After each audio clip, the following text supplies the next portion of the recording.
ఏమండి, జగన్మోహన్ రెడ్డి గారు అరెస్ట్ కావటానికి దాదాపుగా రంగం సిద్ధమైందా అంటే అయ్యిందనే మనం చెప్పొచ్చు.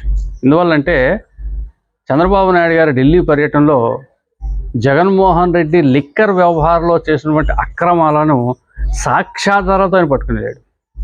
దాని గురించి ఇక్కడ స్టేట్లో ఎవరిని కూడా మాట్లాడలేదు. అతను ఎవరు ఏ మంత్రి మాట్లాడినా, ఎవరు ఏం చెప్పినా రాజకీయం అయిపోతుంది.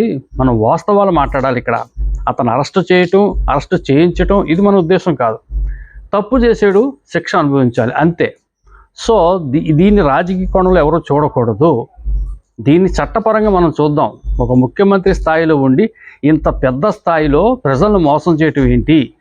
ఇది ఇలా కంటిన్యూ అయితే రేపు పొద్దున ఎవరైనా రాష్ట్రానికి ముఖ్యమంత్రి రావాలనుకున్నప్పుడు ఇటువంటి తప్పులు సర్వసాధారణం అయిపోతాయని చెప్పేసి అతను ఢిల్లీ పర్యటనకు వెళ్ళినప్పుడు వీళ్ళందరూ పెద్దను కలుస్తున్నప్పుడు ఎవిడెన్స్తో చూపిస్తూ ఉన్నాడు.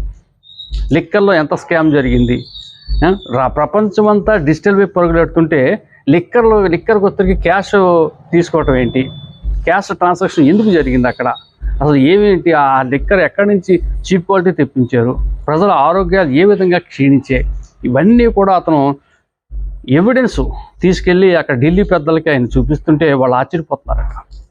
అయ్య బాబు ఎంత పెద్ద స్కామ్ జరిగిందా అంటున్నారట. సో ఈ నేపథ్యంలో మరి డెఫినెట్గా ఉండొచ్చు, డెఫినెట్గానే మనం అనలేము. మేబీ ఛాన్సెస్ అయితే ఉన్నాయి జగన్ అరెస్ట్ చేయడం కోసం. దానికి సంబంధించినటువంటి కార్యాచరణ అయితే ఢిల్లీలో ప్రారంభమైందని చెప్పేసి మనం చెప్పచ్చు. Thank you.